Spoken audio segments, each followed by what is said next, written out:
Oráculo Político presenta La Santa Ana, una cantina muy nice. Despierta Colima, un podcast donde la modorra del acontecer político y social se termina con Pedro Castillo Valdés. Despierta Colima.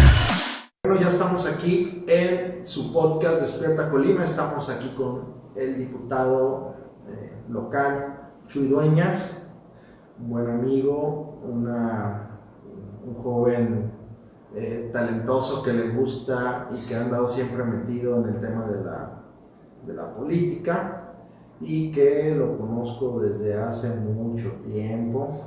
Nada más que yo he estado más en el lado de la fuerza y tú del lado oscuro, ¿verdad? Algo así, Pero aún así somos muy buenos amigos, compartimos, de hecho somos del mismo grupo de ahí de Quibernos. Sí. Ahí fue donde empezamos a coincidir, claro. Y que comenzamos a intercambiar puntos de vista y se convirtió en una muy buena, grata y bonita amistad. Pues bueno, estamos aquí ya en el podcast de Despierta Colima. Estamos platicando con Chuy Dueñas, diputado local, Distrito 7 de Villa de Álvarez. Y vamos a este espacio, como siempre, tratamos de conversar, que la gente nos escuche, que la gente conozca un poquito más sobre lo que significa a veces la política, Chuy, porque como que la gente luego dice, oye, los políticos, sí. Siempre una posición y una manera de pensar, decir, no, los políticos son malos, es tema de corrupción, Sí. es un estereotipo que se le ha dado al político y como que les da hueva a todo el mundo, ¿no? Le da flojera y dicen, no, ya van a decir mentiras y ya van a decir aquello. Y de lo que ahorita estábamos comentando sobre el tema de que nos conocimos en esta agrupación de Quibernos, en donde convergimos muchos liderazgos de diferentes partidos políticos, de diferentes rangos de edades.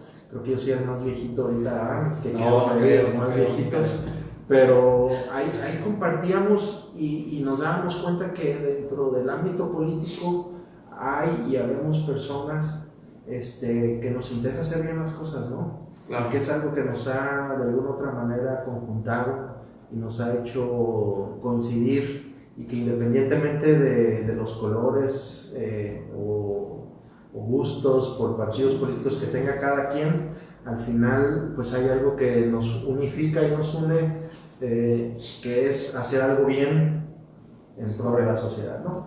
Y de ahí es donde apareció Chuy Dueñas. Todo el mundo decía, bueno, y Chuy, el chavo del 7, ¿no? ¿Cómo era estar el chavo del 7? Échale mi Chuy también. Échale mi Chuy. Y todo el mundo decía, bueno, ¿quién es este Chuy Dueñas? ¿Es pariente o le heredó algo o le dio el conocido expresidente municipal, exsenador Chuy Dueñas del PAN? Pero nada que ver, ¿verdad? No, y además él es conocido como Jesús Dueñas. Ajá. No tanto como Chuy. Sin embargo, hubo mucha gente que sí pensaba que era hijo incluso de él, o que yo era él. Pero me platicabas que cuando estabas en la campaña sí, te funcionó, ¿verdad? Hubo dos te funcionaba por un lado bueno, positivo y negativo. Platícanos de esa negativo, porque es muy buena esa anécdota. Sí, la verdad es que es mi vecino, don Jesús Dueñas, es vecino de la casa paterna. Ajá. Prácticamente hemos vivido la mayor parte de mi vida. Ahí nació mi papá, ahí nació toda la familia paterna. Okay. Cerca de la presidencia municipal de Villa de Álvarez y prácticamente también cerca de la presidencia municipal vive don Jesús Dueñas. Pues enfrente, ¿no? Prácticamente enfrente de la presidencia. Ajá. Y entonces mucha gente de repente relacionaba a lo mejor esa cercanía con el ex senador y expresidente municipal. Y una de las anécdotas que más recuerdo y que fue muy chusca y que tuve ya la oportunidad de compartirla con don Jesús fue que precisamente en la campaña, en los recorridos que hacíamos casa por casa, porque tú sí fuiste a las yo recorrí casas. todo el distrito. Tú sí puedo hablabas decirlo, ahí pero- porque hace ratito el Congreso estuvieron... Sí, ahorita platicamos sí, eso, sí. pero Yo sí échale. recorrí todo el distrito, caminando lo recorrí. Y en esa ocasión, estando yo compartiendo las propuestas con una familia, me acuerdo que era en la colonia La Haciendita, Ajá. y justo por la acera de enfrente de donde yo estaba platicando con una familia, escucho que me grita una señora. Y me grita, un charatero, y que primero tu papá, y ahora tú, y que no sé qué. Entonces yo volteé sacado de onda. Evidentemente me di cuenta que me estaba confundiendo y que incluso ya pensaba que yo era hijo del ex senador. Entonces me acerco a la señora y le digo, oye señora, no sé si fue ratero, le dije, yo no me acuerdo cuando fue presidente municipal ni senador, pero lo único que le puedo decir es que no soy pariente de él, ni soy su hijo. Le dije, mi papá se llama Jesús Dueñas también, efectivamente, nada más que mi papá es músico, vivimos ahí cerca, somos vecinos prácticamente, pero no es mi papá. La señora apenadísima, no, discúlpame joven, es que yo pensé que era tu papá y por el nombre dije, no, primero estuvo robando él y ahora quiere meter a su hijo. Y fue una de las anécdotas un tanto negativas, pero también hubo muchas positivas. Ajá. De mucha gente, sobre todo el centro de Villa de Álvarez, familias de muchos años, que me hicieron muy buenos comentarios de don Jesús y que reconocían su buena administración cuando fue presidente municipal y cuando fue incluso senador de la República.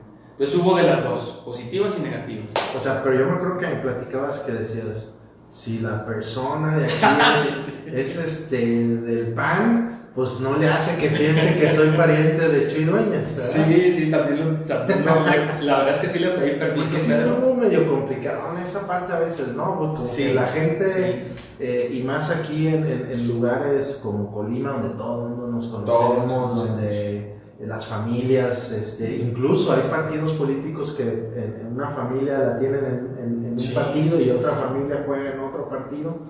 Y eso a veces como que medio complicó un poquillo el proceso electoral, pero tú sí aprovechaste esa parte, ¿no? Cuando Tenía que. si tú veías que eran del PAN, yo, es más, si quieres soy, me hago ahorita. Las oportunidades se aprovechan.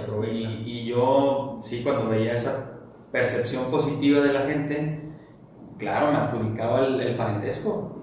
Por supuesto que sí, es mi pariente, y no es papá, es mi pariente, pero no, ahí sigo con él. Y cuando veía que era medio negativo, pues sí me deslindaba del parentesco, hay que decirlo. Ok, a ver, Chuy, entonces vamos a agradecerles a todos los que nos están sintonizando. Ahorita vamos a leer los comentarios que nos están poniendo. Si tienen alguna pregunta, alguna duda o algo que quieran, o algún tema que quieran que toquemos, con mucho gusto ahorita lo vamos a platicar. El diputado hoy trae ganas de conversar, de platicar y de entrarle a todos los temas. Y en ese sentido de que le vamos a entrar a todos los temas, Chuy, pues ya pasó el proceso electoral, ya pasaron las campañas, ya tomaste posesión como diputado, ya tienes ahí, ya vas por tu cuarto mes como diputado local, y ahora dinos, ¿qué se siente ser diputado? A ver, si es lo que te imaginabas, porque digo, siempre nos toca ver a los personajes que son diputados y uno dice, no, yo quiero meterme, quiero ser diputado, y por qué no hacía esto de aquel diputado, pero ya que estás ahí y que te pusiste los pantalones de diputado, ahora, ¿qué onda? Mira, la verdad es que no es sencillo, es complejo, primero porque hay un gran desinterés de la población de lo que pasa en el recinto legislativo. A mí me causa mucho asombro que las sesiones, aunque son públicas y se transmiten incluso en vivo en plataformas digitales, no tienen un alcance que quizá debería tener.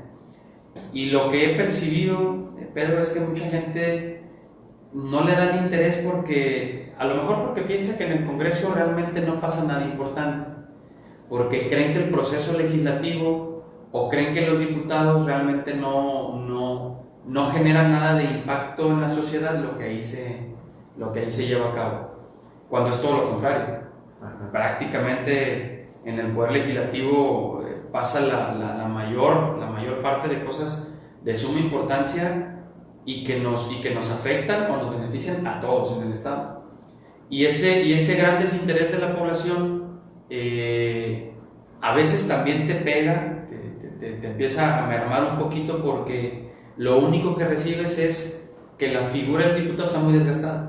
La gente ve al diputado o la diputada como pues un vividor, que nomás levanta la mano, que realmente no hay un trabajo, pero sinceramente es que hoy que estoy viviendo esta experiencia, pues es todo lo contrario. Yo creo que cada diputado y cada diputada y cada compañero lo está viviendo de una manera quizá diferente a la que yo. Cada uno trae una forma y un estilo de hacer política, y eso evidentemente se proyecta. Yo soy de los que te puedo decir, y sin mentirte, a veces estoy los 5 días de la semana en la oficina atendiendo gente. Hay veces que me toca estar solo en el Congreso. Obviamente está el personal administrativo, el personal del sindicalizado, pero como diputado a veces estoy yo solo en el Congreso, y van y buscan a algún compañero o alguna compañera y no los encuentran, y me toca atenderlos a mí. Y no está mal, porque al final trabajamos para toda la población colimense, independientemente de que yo sea del Distrito 7 en Villa de Álvarez y que ese sea mi sector al que yo le tengo que poner mayor atención y cumplir compromisos y regresar y atenderlo. Eso no quiere decir que me exima pues de responsabilidad y de la gestión de lo que pasa en los demás municipios del estado. Entonces lo he estado viviendo de manera muy responsable, porque no es sencillo. Yo he sido, quizás lo has notado porque tú eres un periodista muy reconocido, de mucha trayectoria y con mucha capacidad y muy objetivo. Gracias, que te tomas. y no es por otra cosa, pero es la verdad, y yo he tratado de mantener una misma línea. No me gustan los circos políticos, lo dije en la campaña, yo no me voy a prestar a eso. Quiero que mi paso por el Poder Legislativo sea productivo, que sea eficiente. No pienso subir a cada rato a la tribuna solo por subir, solo por comentar algo. Pienso subir cuando tenga algo que proponer, cuando tenga algo de beneficio para la población. Y si no, mejor no le entro al tema, porque la grilla política, no se me da y no me gusta. No es algo que me interese. Sí soy muy crítico, y evidentemente sí escucho y sí analizo todo lo que se debate y todo lo que se lleva a cabo en cada sesión, y hago mi análisis personal, y entonces empiezo a tomar decisiones sobre lo que tengo que hacer yo en mi responsabilidad como legislador. Pero Chuy, ¿no has sentido a veces como que, como joven, tenemos ese ímpetu de hacer las cosas diferentes, ¿no? Y decimos, ¿no has sentido a veces como que dices, híjole, ya estoy aquí y quieres hacer algo, quieres que los demás te escuchen, quieres que los demás entiendan lo que tú consideras que se tiene que hacer, y te topas a veces con pared y que dices, puta, o sea, pues esto no va a transitar porque yo lo propuse, o porque soy un proyecto alterno aquí en esta organización. Y a veces, ¿no sientes a veces como que dices, puta, o sea, quisiera hacer más pero no puedo, o te frena, o el mismo tipo, el hecho de ser un bloque de partido también dice, no, pues hay que irnos por acá? Sí. Eso a veces como que te detiene en hacer algunas cosas, bloquea, o es parte, como ahorita tú estabas diciendo, es que la población ve a los diputados y los considera de X o Y acción, pero pues a lo mejor es porque la misma dinámica legislativa eso te lleva, ¿no? Así está el esquema de ser diputado, el esquema del Congreso. ¿No has considerado o sentido esa parte? La verdad es que todas las sesiones se siente esa sensación de querer subir a la tribuna, de querer decir muchas cosas que observas que no se hacen de la manera correcta, y creo que se ha puesto sobre la tribuna y se ha expuesto por varios compañeros diputados el cómo la mayoría que hoy está en el Congreso, la mayoría que hoy está llevando las riendas del proceso legislativo del Congreso, pues no cuida esa parte, no cuida la forma, y lo voy a decir como es, Pedro, quizá no es por voluntad, quizás por la formación que les hace falta, Hace falta formación política. Okay. Yo lo que creo es que sí, hay experiencia. El oficio político, por supuesto. Hay que reconocer que, y hoy precisamente pasó algo sorprendente cuando la compañera diputada presidenta del Congreso afirma que las minorías son para obedecer, y entonces eso es algo incorrecto, es algo que no se puede tolerar, y evidentemente a uno le hierve la sangre de pararte en la tribuna y decir, oye, espérate, no son las formas, y menos cuando funges como la presidenta del Poder Legislativo.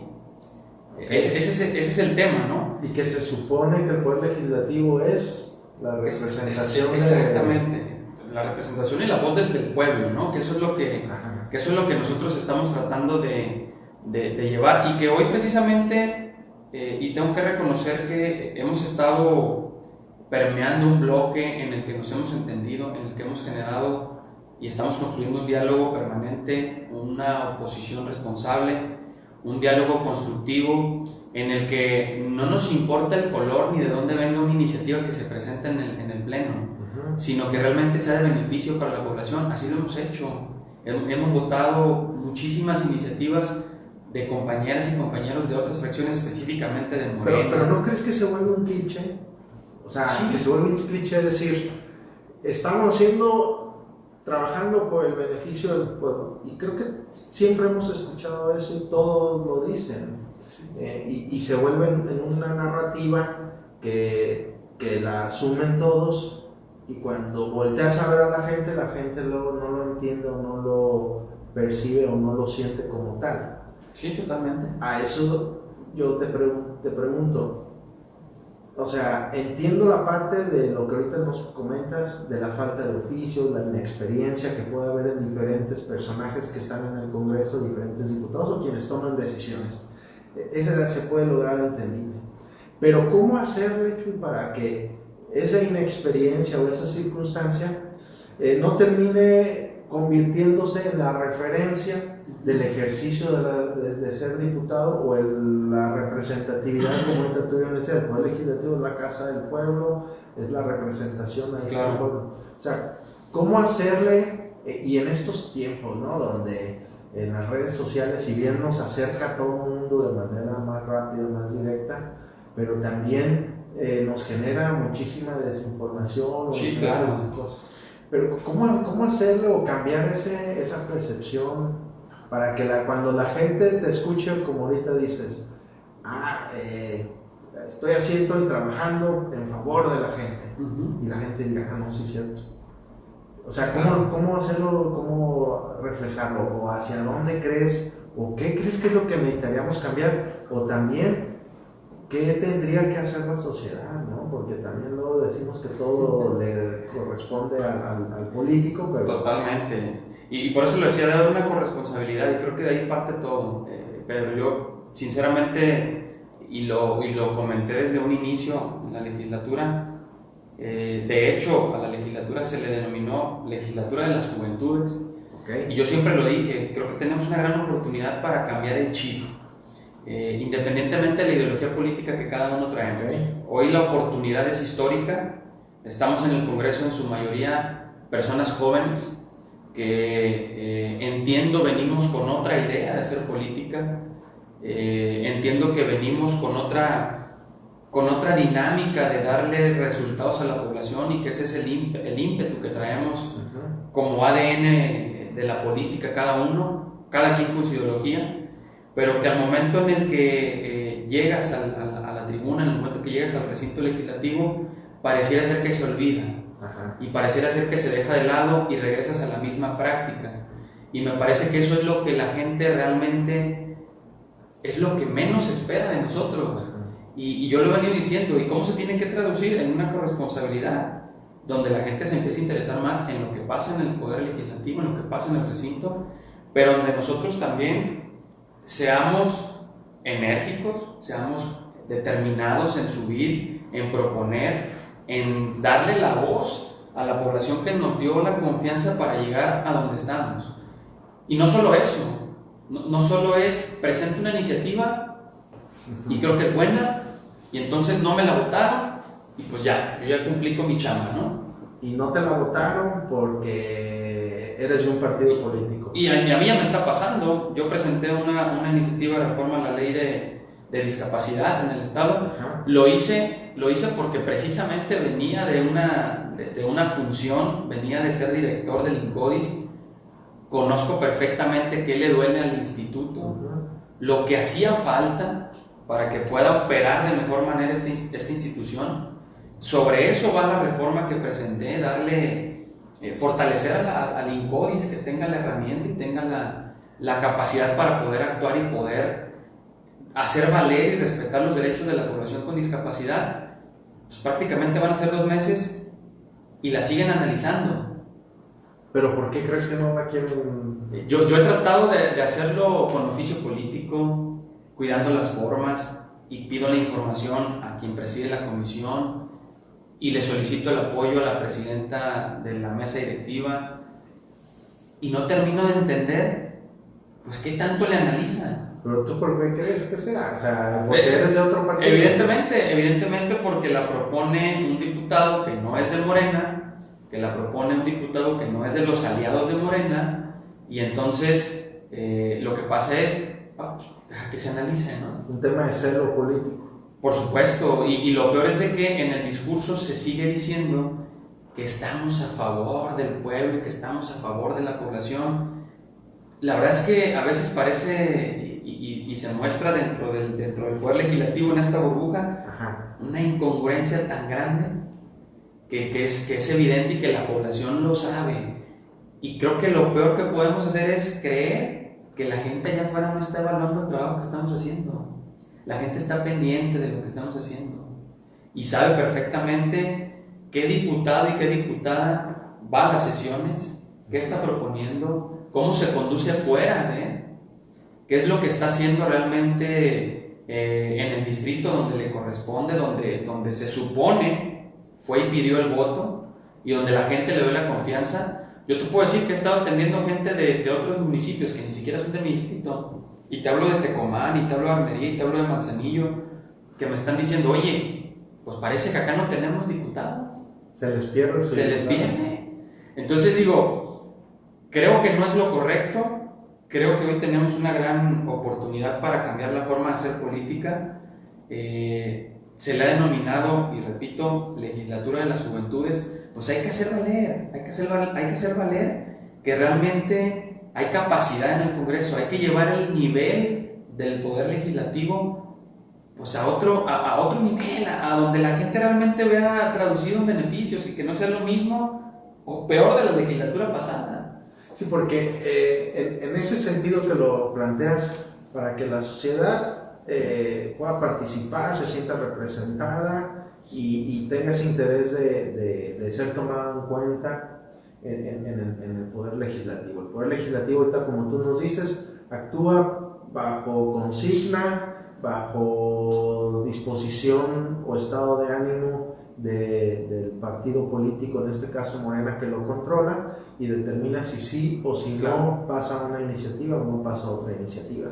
Que luego termina siendo una cuestión o una actitud o una predisposición que no tendría que sorprendernos cuando vemos otras legislaturas o en otros años o en otros partidos políticos que han controlado el poder legislativo, que de alguna u otra manera han actuado así hasta cierto grado, ¿no? Totalmente. Que es a lo que ahorita estamos comentando, ¿no? ¿Cómo hacer para romper esa inercia? O sea, deshacerse ya de esa dinámica, de quitarse ya esos colores. Yo a veces es lo que no he entendido. Si estás en el Poder Legislativo como diputado, tú ya representas no solo un partido político, pues si tú eres el diputado del Distrito 7, representas a los que votaron por ti, pero también a los que no votaron por ti, claro, por ¿verdad? supuesto. O sea, y los que no votaron por ti a lo mejor tienen otra afinidad partidista, pero tú los representas. Y entonces, ¿cómo hacerle para que los diputados empiecen a allá ver la política en ese sentido de construir y no de, como decía la diputada Viridiana de Morena, no a obedecer nomás, estar ahí agachado haciendo lo que le... O sea, claro. Mira, Pedro, yo lo que creo es que para empezar deberíamos de entender que si realmente... Yo siempre he dicho, la política se hace por convicción, ni por obligación, ni mucho menos por ambición. Yo creo que quienes realmente quieren estar en el ámbito político y les interesa una carrera política, primero tiene que ser por convicción, es decir, me gusta lo que estoy haciendo, estoy dispuesto a asumir el costo de lo que estoy haciendo, porque no es algo sencillo, no es fácil. Para empezar, está muy desgastada, está muy prostituida la política, yo siempre lo he dicho. Sí. Hoy por hoy, perfiles que jamás en la vida habían estado en un tema político, que no tienen formación política, que no tienen trayectoria política ni social, pues hoy incluso algunos están en el Congreso. Entonces, creo que esa falta de oficio, esa falta de convicción política nos lleva a tener lo que hoy estamos teniendo y el nivel que estamos teniendo en el Congreso, porque no estamos a la altura de lo que realmente la población está demandando. Y lo que me parece a mí que debemos entender es que el Congreso y el Poder Legislativo debe ser un contrapeso. Y si no lo entendemos, así estamos acabados. Ellos se jactan, y digo ellos porque son mayoría y porque todo el tiempo lo recalcan en la tribuna, es que nosotros no somos iguales. Pero las prácticas pues son las mismas de los que dicen no ser iguales. Entonces, pues bueno, un poquito de congruencia. Si no eres igual, pues entonces cambia la visión, demuéstralo, pero con congruencia, con actos, con hechos, con contacto político, con cuidar las formas, con realmente interesarte el beneficio colectivo y no solo el beneficio de la mayoría que te responde, que te obedece, y entonces atacas a la minoría a la que también pretendes que te obedezca, ¿no? Ese es el tema. Que para los que nos están ahorita escuchando y nos están viendo, si tienen también chance de darse un clavado en las redes sociales del Congreso del Estado de Colima para que vean la sesión de hoy y que se dio una situación tremenda de lo que ahorita vamos a estar platicando sobre eso, de lo que sucedió, de cómo la diputada presidenta de la mesa directiva Viridiana Valencia, de extracción del partido de Morena, tomaron una decisión y una actitud demasiado soberbia, despótica, y que provocaron incluso faltarle el respeto a sus propios compañeros, lamentable. Sus propios compañeros, algunos diputados, ¿verdad? Ellos de sí. Su misma bancada. Luego también terminaron ofendiendo a los diputados de otros partidos políticos que hacían equipo con ellos, ¿no? Que provocó que algunos dijeran, no, ¿saben qué? Váyanse a la fregada, ¿verdad? O sea, ¿qué voy a andar haciendo con este tipo de amistades, ¿no? Y que esa situación los está llevando a una situación que llevó a nombrar a una secretaria general del Congreso de manera, como bien decía compañero Héctor Magaña, que si bien era un tema legal, sí terminaba siendo un tema inmoral por los antecedentes de esta mujer, pero también creo que han olvidado la mayoría de Morena a entender que como ahorita tú bien decías, el legislativo hay que hacer las cosas diferentes. ¿Y eso qué significa? Sumar las voluntades, convencer. La política para eso se hizo. La política significa el arte del diálogo, de los acuerdos, del consenso, y que esa construcción de la política termine conjuntándolos a todos. Claro, ¿no? Ese tendría que ser el objetivo. Al final, y es lo que no termino de entender. Ellos todo el tiempo comentan que nosotros ya no somos gobierno. Pues sí, no somos gobierno, ya no somos gobierno del Estado, son ellos, por supuesto. Ajá. Pero parece que los que se les olvida o no saben que son gobierno son ellos. y eso es lo sorprendente, porque pareciera que se les está olvidando a ellos que deben de demostrar todo lo que han dicho y todo lo que dijeron durante todo el proceso electoral, hoy están ya en el gobierno y se escudan con echarle la culpa a la historia, el neoliberalismo y que las administraciones pasadas, y hay que decirlo, por supuesto que también hay errores en el pasado que no se tienen que volver a repetir. Cuando uno de esos diputados habla del neoliberalismo, ¿alguno de ustedes nunca le han preguntado que lo defina? Sería interesante ver que me gustaría nomás escuchar a uno de esos diputados que dicen que el neoliberalismo, que definiera la palabra neoliberalismo, porque ni han de saber qué significa esa palabra. Pero por lo que estás diciendo, un diputado como tú que está ahí viendo todo este merequetengue, ¿qué hace en esas circunstancias? ¿Y cómo regresas a la colonia o a visitar a la gente para decir, miren, fíjense el circo que se está haciendo? Tienes que ir al psicólogo. Tienes que ir al psicólogo, te lo digo honestamente, para mantener un equilibrio. Ir al psicólogo no es malo, o sea, lo digo, quien esté con una idea diferente está totalmente equivocado. Es necesario incluso a veces, porque necesitas encontrar un equilibrio, necesitas encontrar pues estar en armonía contigo mismo para poder ofrecerle a la población lo que espera de ti, porque no es sencillo y lo repito, es un tema muy, muy complejo. De entrada, la percepción es negativa en la mayoría de sus veces. Obviamente quienes votaron voy a hablar específicamente de mí, no me gusta hablar en terceras personas, quienes votaron por mí lo que esperan es resultados positivos, y yo lo que hago es tratar de prepararme todos los días para darles esos resultados que la gente me dijo en la campaña, que me pidió, que me solicitó los apoyos, que me solicitó compromisos. Esa es la parte en la que yo tengo que estar metido, de manera interna, estudiando, analizando, proponiendo, construyendo, y no perdiendo el tiempo en muchas cosas que realmente me parece que no son nada productivas y tampoco son tan importantes. Ese es el punto. Yo lo que sí creo muy, muy importante es que sí se tiene que entender que hoy el Poder Legislativo no puede estar sometido. Sí, ¿no? O sea, como que ya estamos en el 2022 y con las mismas dinámicas de antes, dices tú, no chingues. La verdad es que es vergonzoso. Es vergonzoso que el Poder Legislativo se perciba de esa manera, porque no es nada más lo que percibes tú, lo que percibo yo, lo que percibimos alrededor del recinto, sino lo que percibe mucha de la gente, porque la gente no lo dice. Yo estoy regresando a las colonias y la gente no lo dice, y el que crea que la gente allá afuera no se da cuenta de lo que uno la riega, comete errores y está ahí a la vista de todo el mundo, cuando tendría que estar cumpliendo cosas y compromisos y buscando el beneficio colectivo de la población y está haciendo otras cosas, la gente está evaluando. Eso es obvio, y yo creo que la población y la sociedad ya entendió precisamente cuándo tiene que tomar decisiones.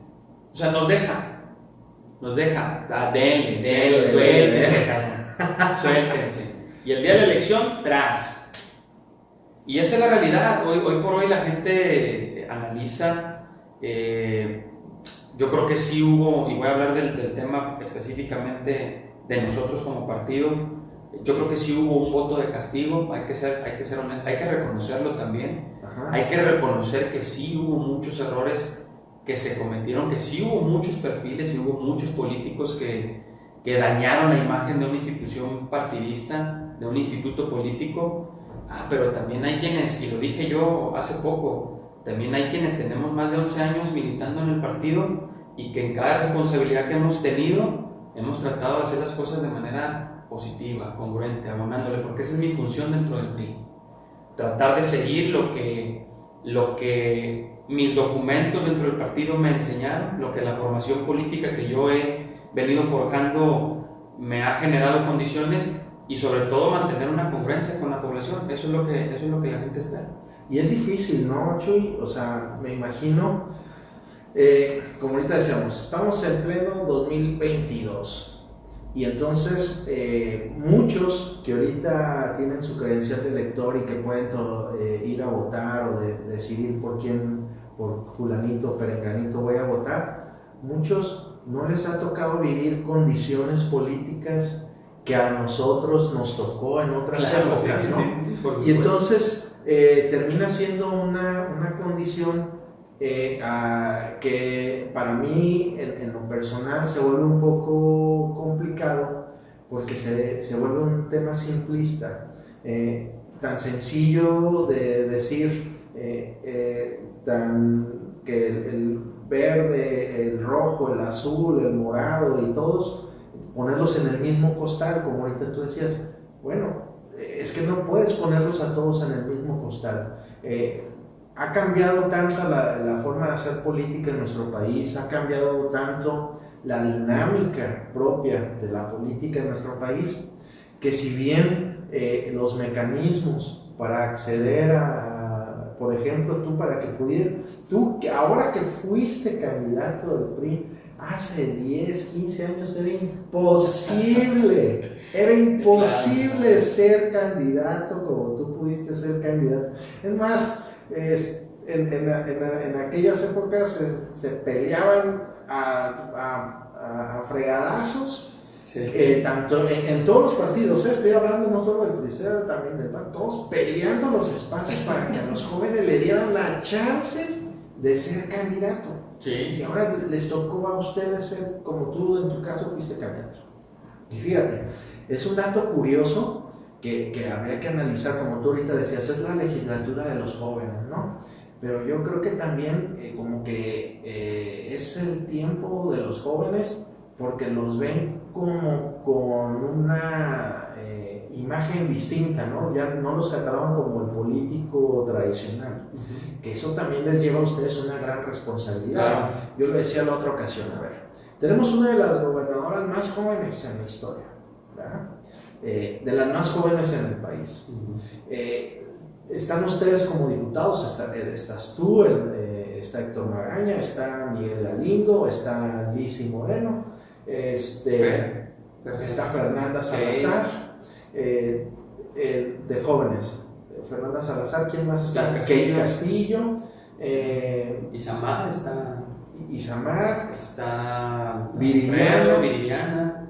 Y entonces, o sea, hay jóvenes que están ahorita en ese espacio que hace 10 años era imposible y por fin pudieron estar ahí y empezar a hacer estos teatros, sí. Empezar a desprestigiarlo y para que la gente diga, votaron porque eran jóvenes, dijeron, no, pues van a hacer las cosas mejor. Y o sea, la total decepción.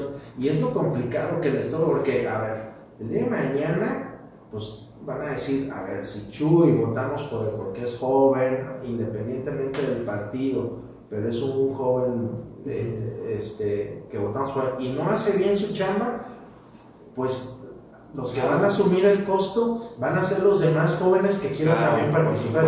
No, pues los jóvenes están peor, ¿no? Sí, totalmente. Y ese es el punto, pero yo creo que es lo que tendríamos que entender, que no se trata, y lo hemos dicho, el gran punto de lo que pasa en el recinto y de las ocasiones que nosotros hemos estado en contra, no ha sido por un tema de que no queramos o que estemos en contra de que haya algo de beneficio para la población, sino de la forma y los procesos que se violentan, del fast track, de querer hacer todo a la brava, a la rápida, al sometimiento de no, una hora antes te digo esto así y como traigo la mayoría, entonces si le quieres entrar, si no le quieres entrar, pues no te ocupo. Entonces creo que eso no es lo correcto, porque estamos generando entonces en la legislatura de las juventudes estamos generando las mismas prácticas de hace años. Entonces tú dices, oye, pues no manches, que es esa incongruencia, ¿no? Ajá. Cuando tendríamos que hacer las cosas de manera diferente. Un tema importante sobre la mesa que puedo poner. A ver. Las sesiones de la Junta de Coordinación Política, que no entran más que los coordinadores de cada fracción, obviamente podemos entrar los demás diputados, o no tendríamos nada más el voto, solo vos. Las hacen una hora antes de cada sesión. Una hora antes nos empiezan a llegar dictámenes, documentos. Pues es evidente que en ese tiempo pues ¿qué análisis hacemos? Humanamente es imposible. ¿Qué análisis hacemos? Y entonces caemos a una mala práctica. ¿Por qué no hacerla con tiempo? ¿Por qué no hacerla dentro de una forma correcta, donde le puedas dar la oportunidad a todos los compañeros diputados que analicen con sus equipos, que analicen con sus fracciones?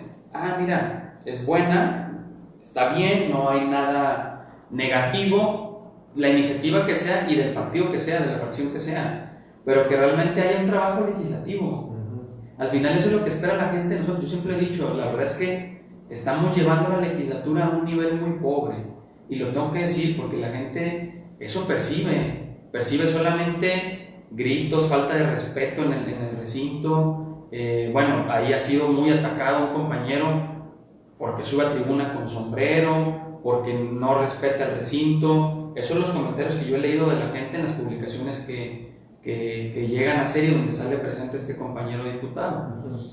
Entonces, ¿por qué no hacer las cosas bien? ¿Por qué si la estamos denominando la legislatura de las juventudes, ¿por qué no marcar la historia de una manera correcta? ¿Por qué no decir, vamos a generar algo histórico como diputadas y diputados, como la 60 legislatura, vamos a pasar a la historia en hacer cosas positivas, en cambiar la forma de hacer política, en tener realmente un tacto político, una negociación política, diálogo, donde pues yo creo que ninguno vamos a ir a proponer algo negativo. Eso. Digo, yo no me visualizo que alguien vaya a proponer algo que sea totalmente negativo, pues estaría cañón, ¿no? Y que dejemos de lado esa parte, y vuelvo a la reforma que yo presenté. Es importante, no le han dado la importancia que merece. Yo conozco las entrañas del INCODIS, conozco las entrañas del instituto, estuve ahí, sé lo que le duele a esa institución y sé lo que también hace falta por hacer con la población con discapacidad.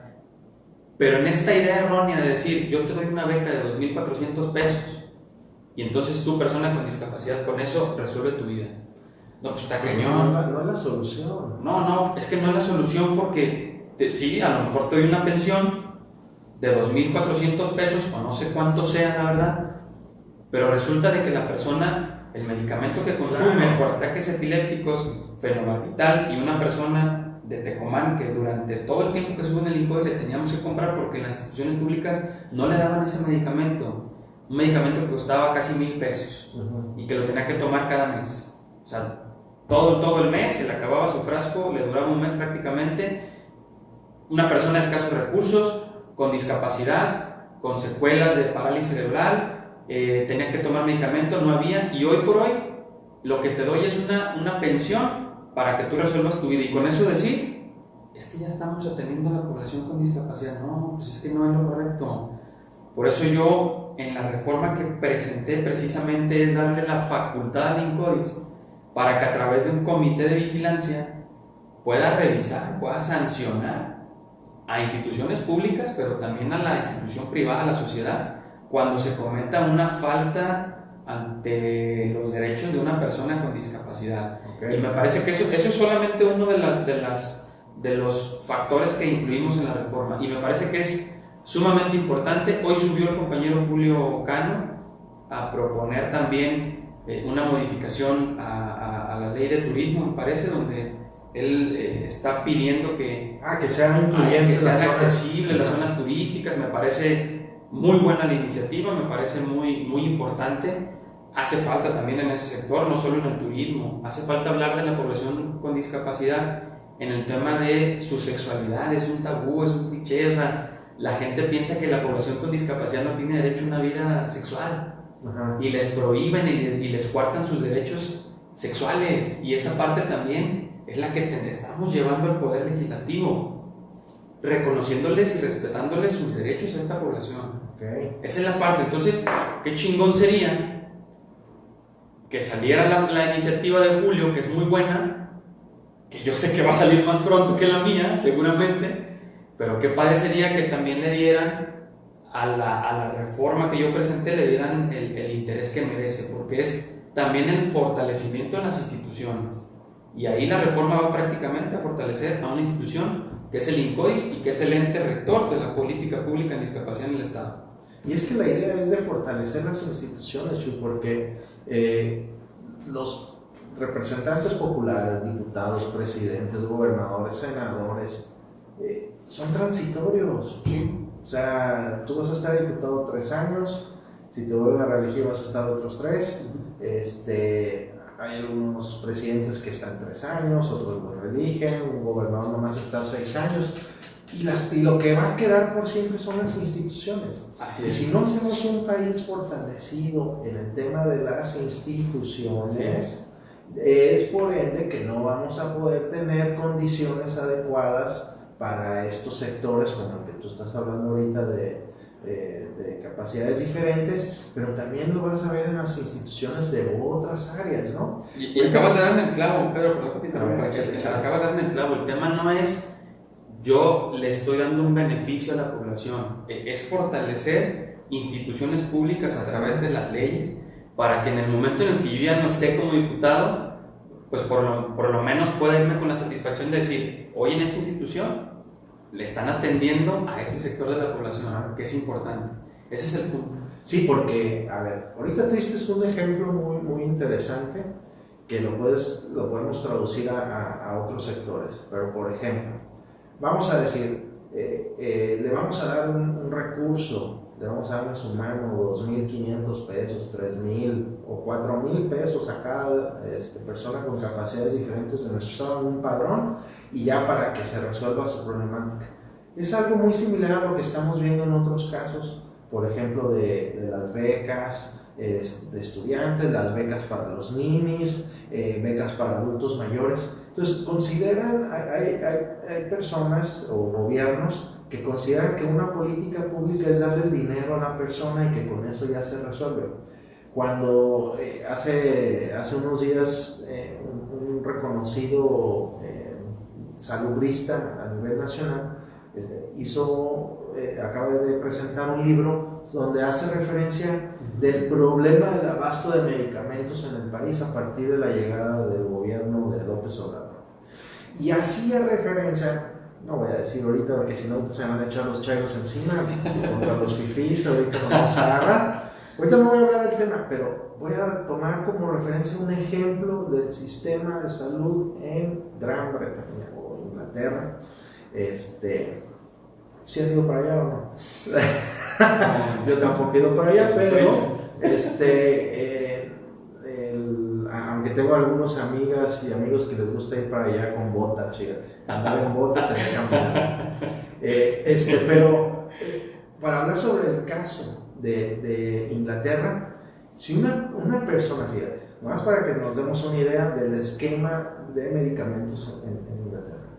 Si tú eres una persona que necesita su medicamento, ¿verdad? Va a una institución privada, a un hospital privado, y requiere, tú eres una persona que califica, dadas tus condiciones socioeconómicas, que necesitas el apoyo, como ahorita tú estás diciendo, una persona con capacidades diferentes necesita cierto apoyo. Bueno, lo que hace Inglaterra es que a ti no te da el dinero, te da un documento donde te permite a ti acceder en cualquier farmacia, en la farmacia que te dé a ti tu gana, la que tú quieras, tú puedes llegar y decir, señores, yo tengo este problema médico y necesito mi medicamento. Y esa farmacia está obligada a dártelo. Y el gobierno le va a pagar a esa farmacia ese medicamento. ¿Qué sucede?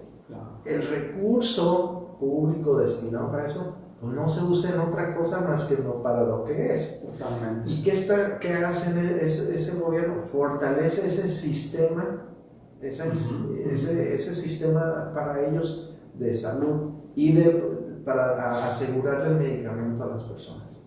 Ahora, como lo que tú acabas de decir, ¿qué está sucediendo en México? Bueno, si tú quieres un medicamento, tienes que esperar a que la institución te lo pueda dar el medicamento. Pero este gobierno ha decidido que no es prioridad el tema de los medicamentos, sino darle el dinero a la gente. Entonces la gente le da el dinero y ya con el dinero en la mano, pues luego dicen, no, vamos a echarnos una caguamita, Pues el medicamento para qué, ¿verdad? Luego voy con algún diputado o voy con algún presidente municipal y le pido dinero para que me apoye en esto, ¿no? Entonces termina perdiendo. Es fundamental el tema, como todavía no dice, las instituciones. Las instituciones son las que tenemos que fortalecer. Van a pasar los años, nosotros nos vamos a ir de algún día de este mundo y las instituciones se van a seguirle garantizando una condición de mejoría a la población. Así y hablando de esas mejorías, ahorita vamos a platicar porque Chuy trae una idea muy interesante de hacer mejorías en algunos temas que ahorita ya nos va a platicar. Si quieres platicar de eso, de lo del tema del transporte público o sí, no quieres platicar. Sí. Pero bueno, antes de pasar a esa parte, les queremos agradecer a todos los que nos están siguiendo, a los que nos están comentando algún tema que también quieran preguntarle a Chuy, si es soltero, si es casado, a qué hora va por el pan o cuándo nos invita a las chelas, ¿verdad? A ver, Manuel Cruz Du dice: saludos Chuy, felicidades por tu trabajo constante en la construcción del tejido político social que haces desde tu culo. Un abrazo fuerte. Gracias, un abrazo. Rosy Salgado también te manda saludos. Caro Valdés, Carito dice: ¿cuántas iniciativas has subido a votación y de esas cuántas le han aprobado? Solamente una, Caro, que tiene que ver, y lo comentábamos ahorita con la ley de discapacidad en el Estado. Okay.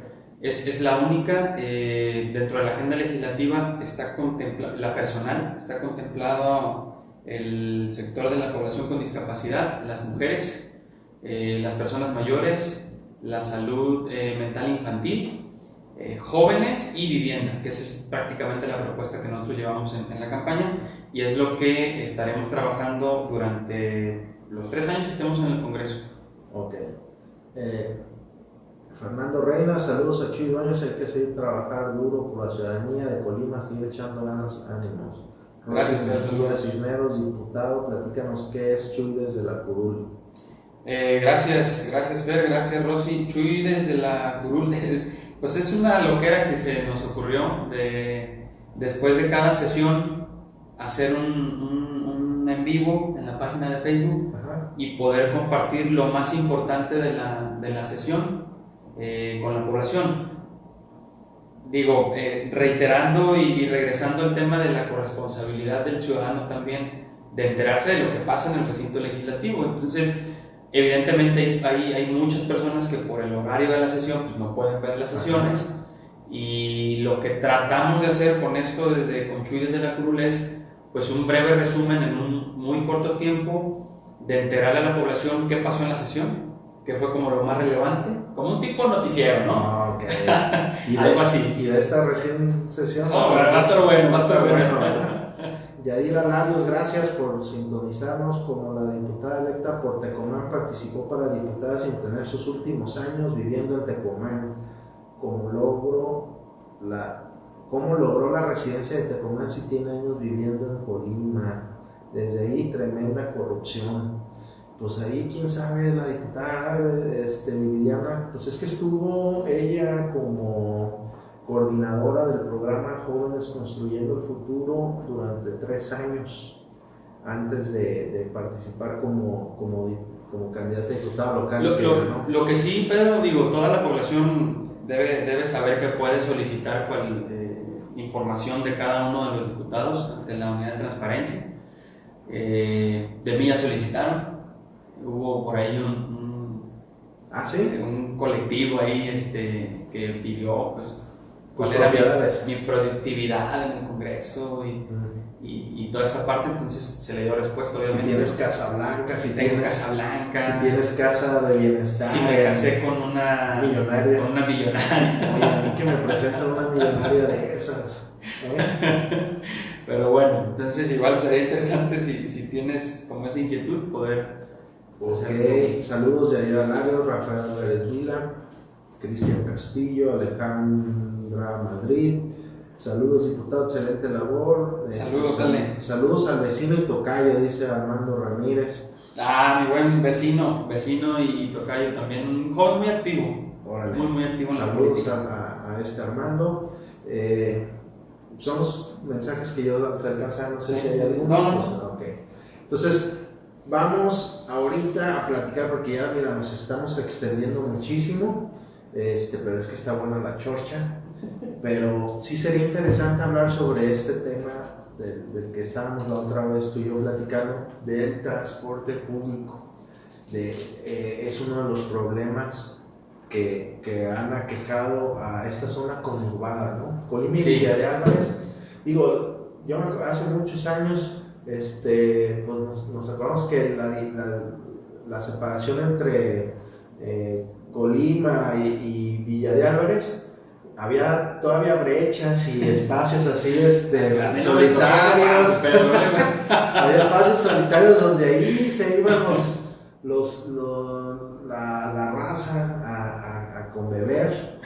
Pero ahora pues prácticamente pues ya Colima y Villa de Álvarez es una misma ciudad, ¿no? Sí. Ya no hay manera de decir, al menos nomás ustedes los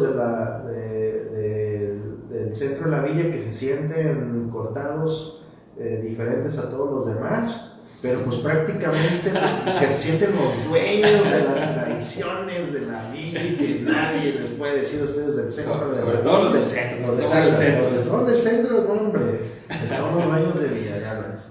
Pero prácticamente ya es toda una misma ciudad, ya convivimos, convergemos, o sea, prácticamente Colima y la villa es una misma ciudad.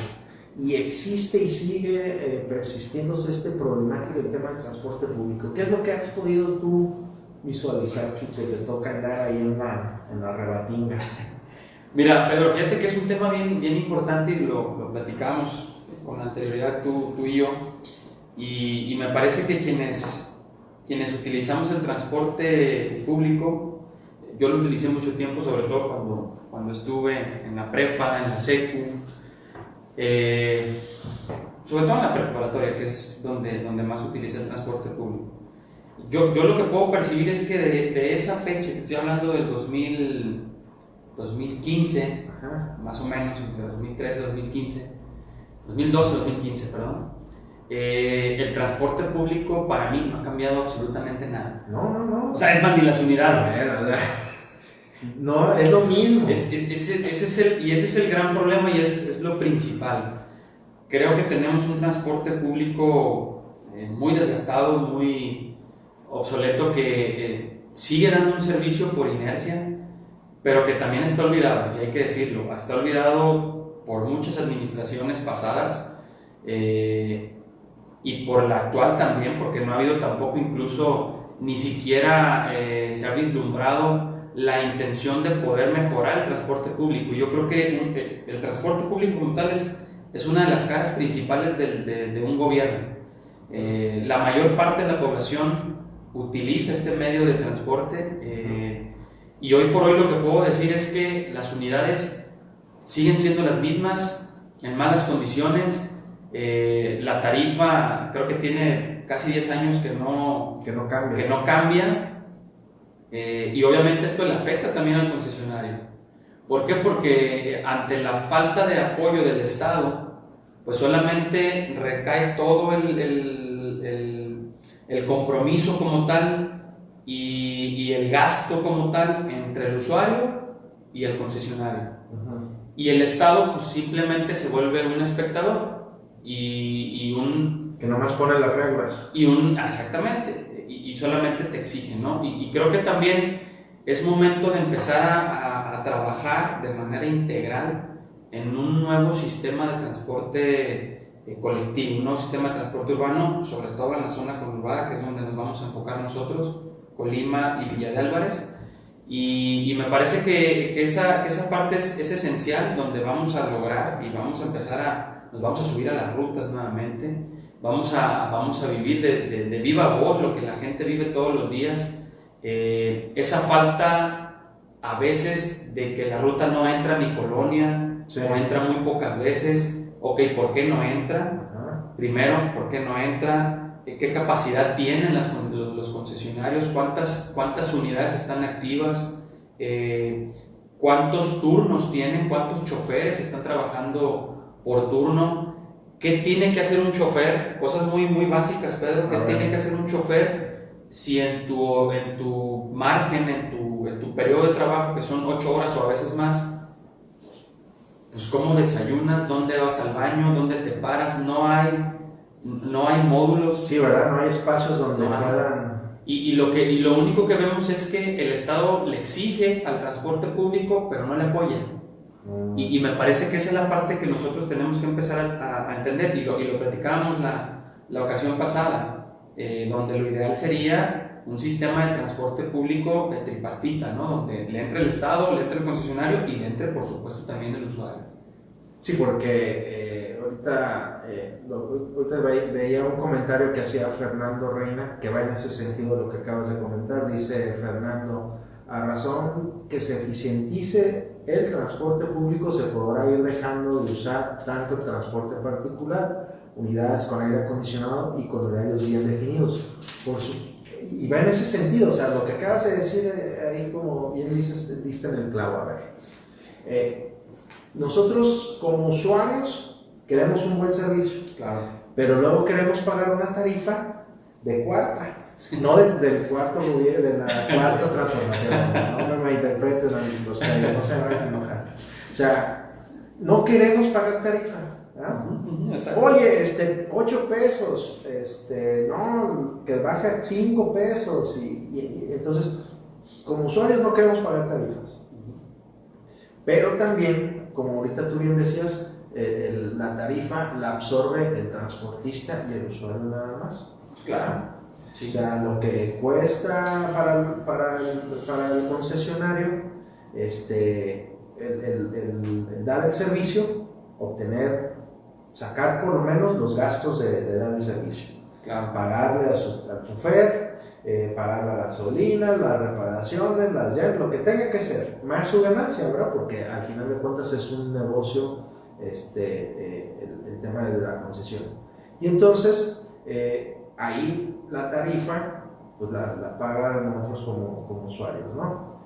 Pero, Así es. ¿qué tanto como ciudadanos estamos dispuestos a pagar, a ser condescendiente en este esquema, si también pone de su parte tanto el Estado, el usuario y el concesionario, ¿no? Porque tiene que buscarse un esquema que al final de cuentas todos pongamos lo que nos corresponde en esa parte. Y es que, digo, yo siempre, luego se enojan que porque hago referencia o señalo otros lugares. Pues bueno, pues es que tenemos que buscar los modelos exitosos para tratar de hacer. Y a ver, te vas a otro país, tú te vas a Francia.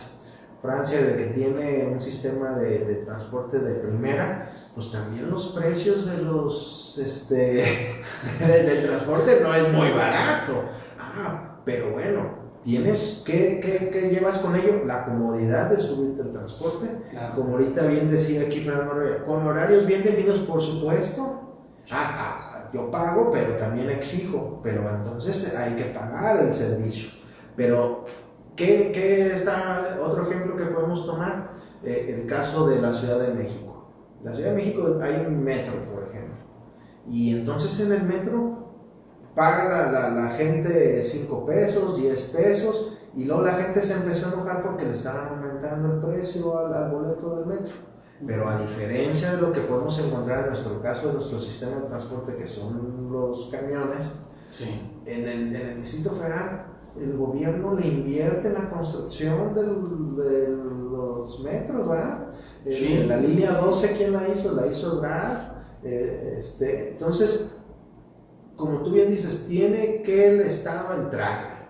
Tiene que entrar. ¿Cuánto dinero le invierte el gobierno del Estado en tema de transporte actualmente? Mira, te voy a decir, te voy a poner un ejemplo, y yo creo que todo se liga, y por eso vuelvo al tema del instituto. Hablando del transporte público, si hay muchas deficiencias, si hay un olvido como tal en el transporte público, imagínate en el transporte público adaptado para la población con discapacidad. No, pues no hay. No hay, y sin embargo dentro de la ley se contempla que el concesionario tiene que cumplir con el 30% de sus unidades, con unidades adaptadas para atender a la población con discapacidad. Un camión con una rampa prácticamente debe andar arriba de los 2 millones de pesos, casi los 3 millones, si es que no estoy muy desfasado, muy abajo, porque esa fue la última vez que lo revisamos en el INCODIS. Ajá. Y porque nos interesaba el tema. Una unidad de las normales que andan circulando ahorita andan en 1.900.000 pesos más o menos. Y entonces, ¿cómo cambias tus unidades si realmente no tienes el apoyo del Estado, no tienes el apoyo del gobierno del Estado, y solamente absorbes gastos, y solamente quien lo está operando y quien lo está realmente absorbiendo es el usuario y el concesionario? Y esa es la parte en la que tenemos que poner mucho cuidado si de veras queremos tener un mejor transporte público, porque al final de cuentas, y tú lo decías muy bien, yo creo que poner los ejemplos de otros países no tendría nada de malo, y no tiene nada de malo. Por supuesto que hay que ver qué están haciendo bien en otros lados y traerlo y replicarlo aquí. Pues esa es la intención. Esa tendría que ser nuestra función, a ver qué está funcionando acá y cómo lo adoptamos aquí, cabrón, para que le dé el beneficio que le está dando allá a la población. La población seguramente no se niega a pagar un servicio.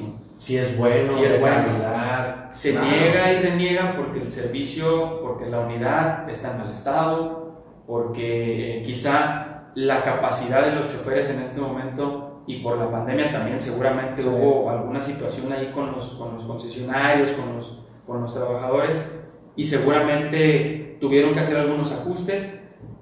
No hay a lo mejor quizá un servicio como tal, pero si tratamos de generar un servicio público eficiente, efectivo, de calidad, donde sea apoyado y donde sea absorbido por las tres partes, el concesionario, el Estado y el usuario, yo creo que sería lo correcto, y tú lo dijiste muy bien.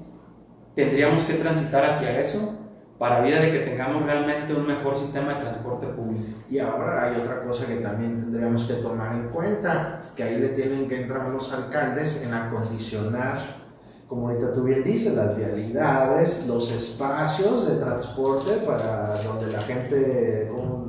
Los choferes, sí, pero mira, las paradas, las paradas. las Es estaciones. que luego van así Las que paradas. van a empezar a decirnos como a Chapula, que lo van a... Las que estaciones. ustedes andan afectando a la comunidad. Las estaciones, eso es cierto, los municipios le tienen que entrar al tema también, no pueden ser ajenos. Al final de cuentas, esa parte es importante, y yo creo que desde ahí parte el que realmente tengamos un mejor sistema de transporte público, donde el municipio también le entre en mejorar las condiciones de las estaciones donde uno espera el transporte, incluso generar algunos módulos estratégicos para que los choferes puedan pararse, entrar al baño. Sí.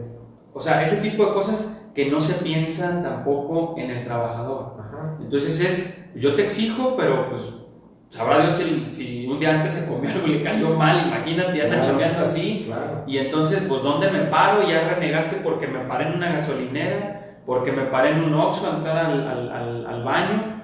Ese tipo de cosas hay que pensar en todo de manera integral. Sí, darle un servicio efectivo y eficiente a la sociedad, a la población que se lo merece, por supuesto. También pensar en las condiciones que se le va a generar al trabajador, que sea un trabajador que esté contento, que esté en un ambiente de trabajo en el que se sienta pues que es un trabajo digno, que está disfrutando su chamba. Y que también los usuarios respeten al chofer, Exacto. que no le raye. ¿Tú eres de los que le rayaba o no? No, fíjate que fui de todo, Los que les rayaban. menos Daguero. menos grafitero. Grafitero. Es un tema muy interesante pero ¿cómo ves tú? ¿Crees que haya disposición de las autoridades a meterse a este tema? Yo creo que sí, pero no son iguales, ellos lo han dicho. Yo me imagino que ellos buscan realmente mejorar muchas de las cosas o muchas de las prácticas que se venían haciendo mal. Yo abonaría al beneficio de la duda que realmente esto trascienda, suceda, Ojalá que así sea, porque al final de cuentas, pues el único afectado seguirá siendo La gente, la población, ¿verdad? Así es. Oye, Chuy, pues mira, ya nos pasamos del tiempo, 1 hora con 13 minutos ya aquí platicando, conversando, conociendo un poquito más sobre las actividades que estás haciendo. Ya también nos platicaste de cómo estuvo el merequetengue hoy en el Congreso, el relajo que se armó, terminó convirtiéndose o formándose una nueva... ¿cómo le pusieron? Por ahí nos denominaron el bloque desobediente. El bloque desobediente, en el que algunos diputados dejaron de sentirse cómodos con el grupo parlamentario de Morena por las actitudes que tomó su líder ahí en el Congreso, que por cierto también me estoy acordando que también me dio mucho risa cómo le decían que se para Armando Reina, el diputado, y dice, no, que son unos, no sé qué, que esos los del PRI, no sé cuánto, que no son, y dicen, oye, pero pues si tú vienes del PRI, tú estabas ahí, chintra, o sea, pues se pierde pues el sentido y dices tú, ay, caray, este es mi diputado y la chingada. Pero, a ver, al final de cuentas terminó esto en una circunstancia, en una situación que termina desfavoreciendo a la fracción de Morena y termina aglutinando a una oposición que también de alguna u otra manera ha ido de menos a más, que se da por la misma condición de esta fracción. Y en esta para terminar, Chuy, ya para retirarnos y agradecerles a todos los que nos están diciendo, ¿qué sigue para Chuy Dueñas en estos días subsecuentes en relación a esta situación y circunstancia o condición de este nuevo bloque de los desobedientes? Los desobedientes. Yo lo digo, Pedro, bloque desobediente, pero con un sinónimo de no sumisión, que es como muy preciso, muy claro. Un bloque desobediente de no sumisión y sí de una oposición responsable, que eso es lo que la ciudadanía espera. Hoy por hoy, a mí me da mucho gusto lo que se visualizó hoy, lo que se pudo percibir dentro del recinto, porque quiere decir que realmente hay capacidad legislativa, hay capacidad de entendimiento. Hoy este bloque en el que pudimos coincidir y entender que necesitamos hacer algo positivo, necesitamos hacer algo de beneficio para la población y sobre todo para que realmente puedan avanzar muchas de las cosas que son importantes dentro del Poder Legislativo. Y esa es la tarea que nos vamos a poner nosotros, esa es la tarea que estamos realizando quienes presiden comisión de este bloque. Se la han rajado, se la han estado partiendo, sesionando, entrando a las reuniones, sacando iniciativas que están pendientes desde las legislaturas pasadas. Y me parece que eso es importante, porque al final de cuentas a eso llegamos, a chambear, y lo que la gente espera es precisamente eso. Yo creo que eso sigue, mantener este bloque de unidad, mantener esta línea discursiva de congruencia, esta narrativa donde la gente espera un nivel de la legislatura que realmente se merece, que realmente lo exigen no ahorita, sino desde hace mucho tiempo, donde muchas legislaturas han pasado en blanco, donde no ha habido más pena que con gloria, lamentablemente, y hoy lo que la gente espera es precisamente eso, y hoy se vislumbró eso. Creo que vamos por buen camino.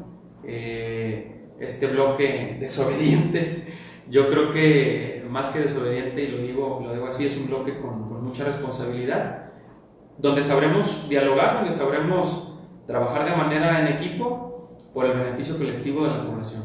Perfecto, Chuy, pues agradecerte muchísimo tu tiempo, el que hayas compartido con nosotros aquí en Oráculo Político y en este podcast de Despierta Colima, donde la intención, como siempre se los he dicho, es la finalidad de que conozcan un poquito más de las actividades, del acontecer público y de los personajes que aquí en nuestro estado toman decisiones y de alguna u otra manera inciden, ya sea de buena o mala forma, en el desarrollo de nuestro estado. Pues bueno, nos vemos en la próxima emisión de su podcast Despierta Colima. Muchísimas gracias por acompañarnos.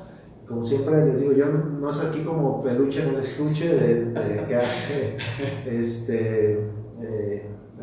youtubero, el escorpión dorado, pero aquí es nomás Despierta Colima. Nos vemos en la próxima emisión.